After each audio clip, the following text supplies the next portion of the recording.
Today I'm going to be upscaling waifus. By the end, hopefully you'll understand the strengths and weaknesses of upscaling your most beloved otaku crush when using the various programs shown in this video. In order to avoid unnecessary drama, I shall be upscaling waifus which do not exist. Which is all of them. But just to be doubly sure, I used samples from This Waifu Does Not Exist, which uses AI to generate a waifu. And now I'll be using AI to upscale that AI generated image. Isn't this amazing? But first, you see all these weird AI generated artifacts? Yeah, we should probably get rid of these as they'll confuse the upscalers. By crushing these images down to a super small size, we can remove artifacts such as these. Plus it provides upscalers with a crisp, clear image with which to attempt the upscaling on. And there's another reason for doing this as well, which will become apparent later on. So these are the images that I'll be upscaling. But which upscaling technology will restore this precious weeb bait back up to the original resolution the best? Let's start with Waifu2x. This one is the easiest for you to use. You just need to load the webpage up, you put a picture in and convert it. It takes all of 5 seconds. As the name may suggest, this one is designed for upscaling waifus. Because believe it or not, there's more to upscaling than simply upping the resolution of an image. All upscalers have to be trained on example images, and their results will mimic the style of those example images that they've been trained on.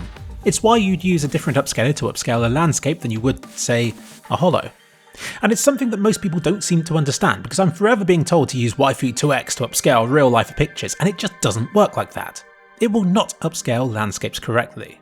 Now this site does have a photo option, but from my experience it plays things way too safe, doesn't add any detail and ends up making things look too waxy and plasticky for reality. So I don't recommend this site for upscaling photos unless you need something done quickly.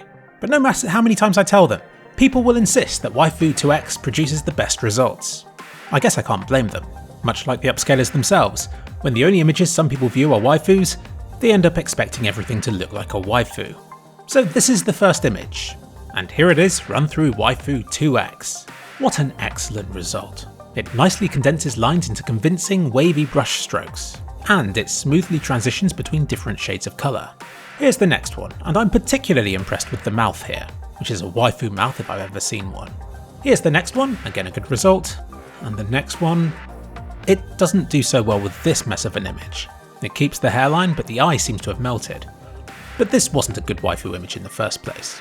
Garbage in, garbage out. And yeah, this one's good as well, even if the eye ends up looking slightly squarish. But that's what happens when you spend all day staring at waifus on a screen. Next is Gigapixel. This is software that you have to pay for, which I've been using for a few years now. Is it the best? No, maybe not. I know better for waifus, faces and scenery, but I still like this software because it's convenient. It's got a few different algorithms I can choose from, enough flexibility for me to customise it to my liking, and it's fast for bulk upscales. I can definitely say I've got my money's worth out of it, though I haven't used it to upscale waifus until this week. Using the standard setting, it makes it look a lot more like a painting than a cartoon, getting some Final Fantasy IX Beatrix vibes from this. But it's not what I want. Well actually it is, but it isn't what you want. Moving to lines results in a sharper image, but one that's plagued with unwanted colour artifacts. Of course I know these programs well enough to know that I can then run it through a denoiser to remove these and the result becomes rather acceptable again. And with enough messing about, the Art and CG option also produces a rather drawn look to it. It's still probably not the art style that we're looking for. In conclusion, just as Waifu2x isn't great for pictures, Gigapixel turns out not to be so great for waifus. But here is how all 6 images look if run through Gigapixel's various different settings. Not the art style we're looking for, but interesting nonetheless.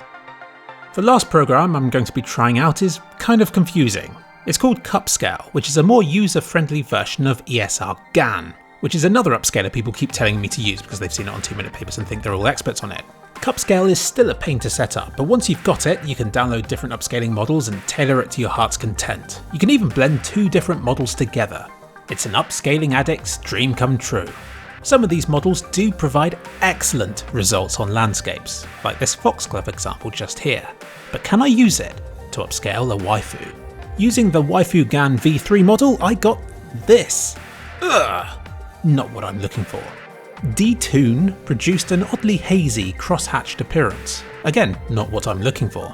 Finally, with FSD Dither, I got an excellent result. The only problem I have with it is that it's changed the colour profile of the image quite substantially.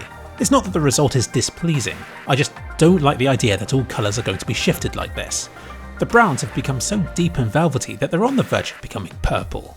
The Manga 109 attempt model is more faithful to the original colours, but results in a few visible artifacts in the narrower details of the image. But you know the best way to upscale a waifu. It's by super Yandering it. What an excellent upscale. It's not like I'm even into waifus, but if I had to have one, it would be this one.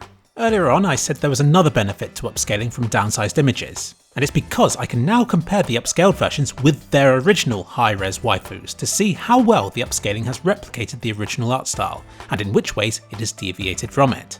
And whether or not that's a good thing. In Super Yandere's case, I think it's amazing how well it has preserved the details from the original image, considering it was upscaled from a file just 1/64th its size.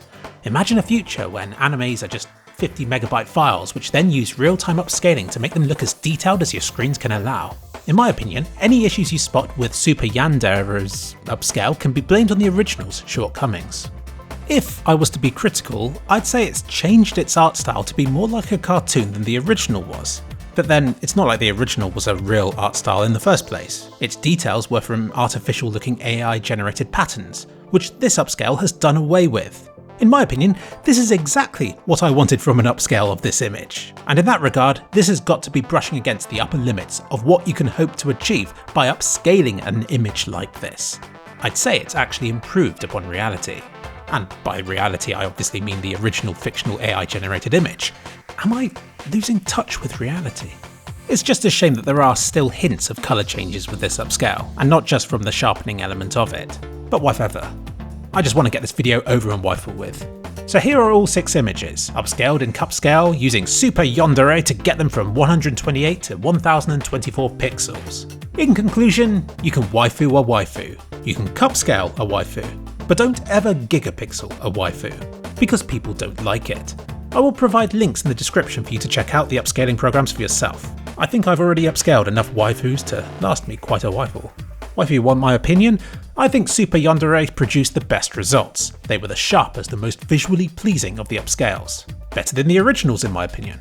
But in doing so, they committed a terrible sin by betraying the original's colour profile. So if you were to use it to upscale a movie, yes, it would look clearer, substantially so, but it would never look the same as the original again. If this upsets you, don't worry. This is something that Waifu 2x does not do. Use that and it will keep to the original's colours. So I guess you could say that program is more faithful to its waifus.